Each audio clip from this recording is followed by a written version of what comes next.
Assalamualaikum warahmatullahi wabarakatuh. Saya Dian Nurini Lasari dengan NPM 2250800005. Saya akan menjelaskan materi mengenai teori akuntansi, yaitu teori positif dan normatif, kemudian metodologi ilmiah dalam akuntansi, dan yang terakhir yaitu agensi teori dan juga signaling teori. Teori akuntansi merupakan seperangkat prinsip, konsep, penjelasan, dan kerangka pemikiran yang menjelaskan mengapa dan bagaimana laporan keuangan disusun, serta bagaimana informasi akuntansi mempengaruhi pengambilan keputusan bagi pengguna. Teori positif dan teori normatif dalam akuntansi. Yang pertama yaitu teori positif. Merupakan salah satu teori paling berpengaruh dalam perkembangan riset akuntansi modern. Teori positif ini memandang akuntansi bukan hanya sebagai teknik pelaporan, tetapi sebagai perilaku ekonomi. Fokus pada mengapa manajer perusahaan dan akuntan memilih kebijakan akuntansi tertentu, bukan pada apakah pilihan itu benar atau salah. Tujuan utama teori positif ini yaitu ada dua. Yang pertama, menjelaskan praktik akuntansi yang terjadi dalam dunia nyata, dan juga memprediksi pilihan akuntansi di masa mendatang berdasarkan insentif ekonomi.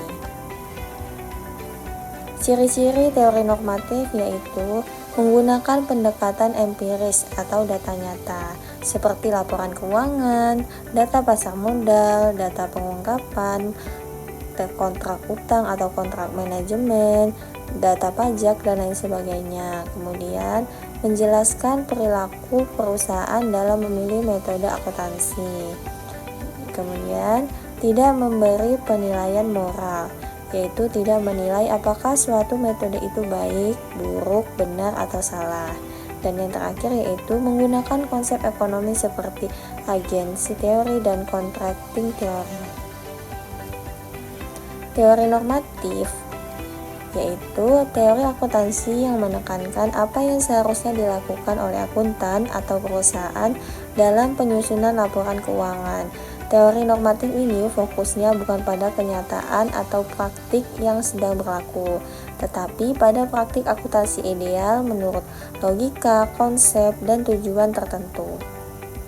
Teori normatif ini berkembang kuat pada periode sebelum tahun 1970-an, ketika penelitian akuntansi belum banyak menggunakan metode empiris. Pada masa itu, para peneliti lebih banyak mengembangkan teori berdasarkan pemikiran konseptual, penalaran logis, dan juga argumentasi filosofis.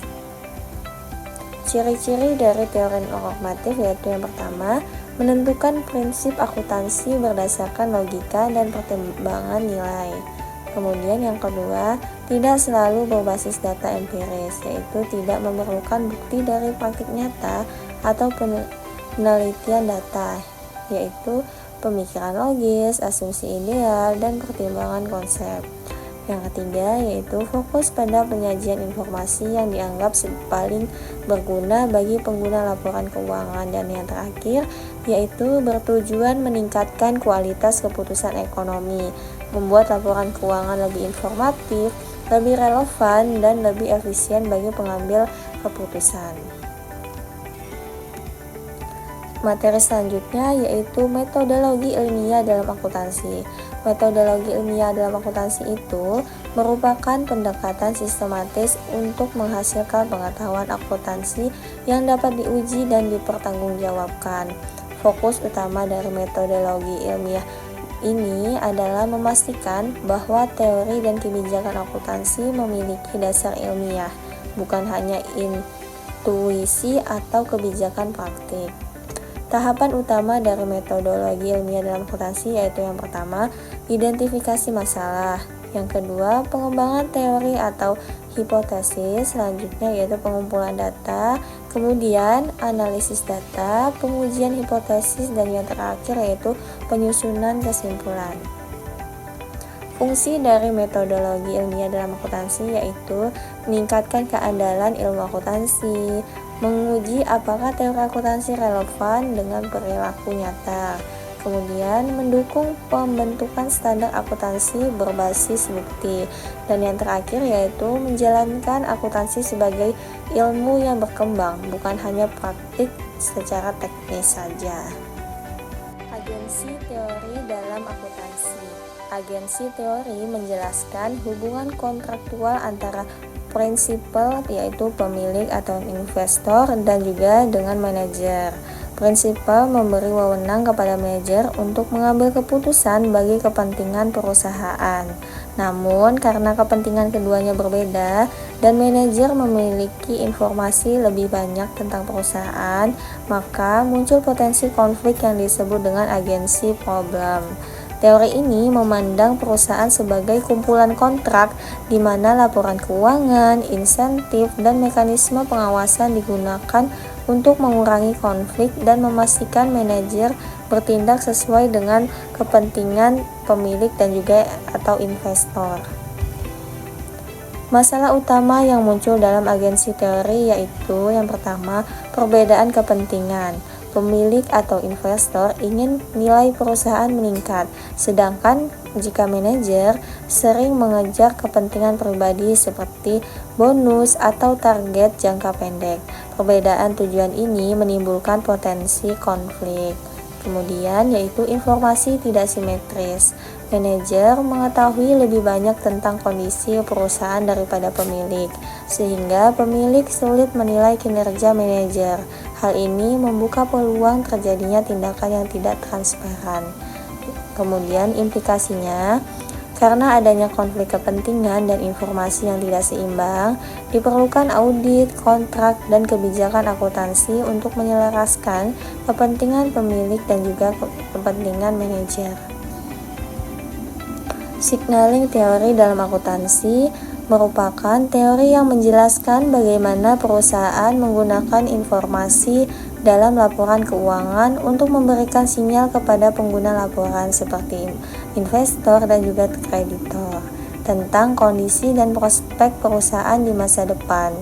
Teori ini penting karena adanya asimetri informasi, yaitu ketidakseimbangan informasi antara manajemen, yaitu pihak yang lebih tahu, dan pihak luar, yaitu investor atau kreditor.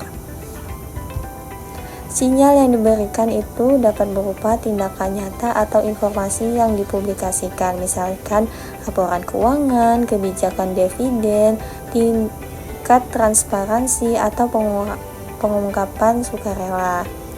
Tujuan utama pengiriman sinyal ini adalah untuk mengurangi ketidakpastian, meningkatkan kepercayaan pasar, membedakan perusahaan berkualitas tinggi dari perusahaan berkualitas rendah. Contoh sinyal dalam akuntansi yaitu yang pertama, laba tinggi, maka sinyal prospeknya itu dapat dilihat bagus. Laba yang meningkat secara konsisten menjadi sinyal bahwa perusahaan itu memiliki kinerja yang baik, efisien dalam operasionalnya, dan juga prospek masa depannya cerah. Namun, investor juga menilai apakah laba tersebut berkualitas tinggi, bukan hanya manipulasi. Yang kedua yaitu jika dividen meningkat, sinyal stabilitas arus kas. Penyebaran dividen adalah sinyal kuat karena yang meningkat secara konsisten menjadi sinyal bahwa perusahaan itu dividennya membutuhkan kas nyata, sulit dipalsukan, dan juga menunjukkan bahwa perusahaan yakin dengan kestabilan laba dan cash flow-nya. Investor memandang dividen sebagai indikator kekuatan fundamental. Kemudian transparansi laporan keuangan, yaitu sinyal good governance. Perusahaan yang membuka informasi dengan jelas memberi sinyal bahwa mereka memiliki tata kelola yang baik, tidak ada niat menyembunyikan hal-hal negatif. Kemudian resiko akuntansinya lebih rendah. Contoh sinyal transparansinya yaitu laporan keuangan yang lengkap dan mudah dipahami, audit oleh KAP Big Four, dan juga penggunaan resiko secara rinci. Yang terakhir yaitu pemilihan metode akuntansi konservatif, yaitu berarti sinyal kehati-hatian.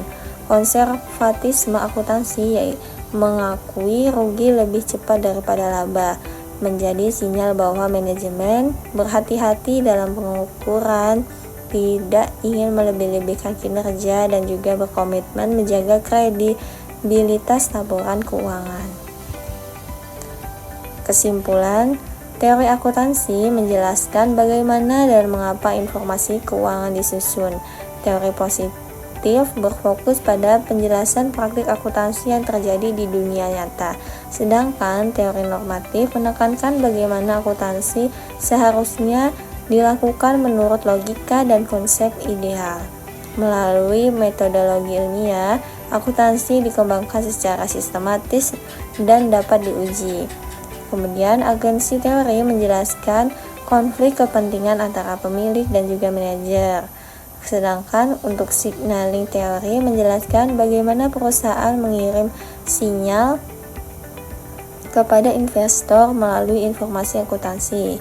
Jadi, secara keseluruhan, teori-teori tersebut membantu menghasilkan laporan keuangan yang lebih informatif, relevan, dan dapat dipercaya.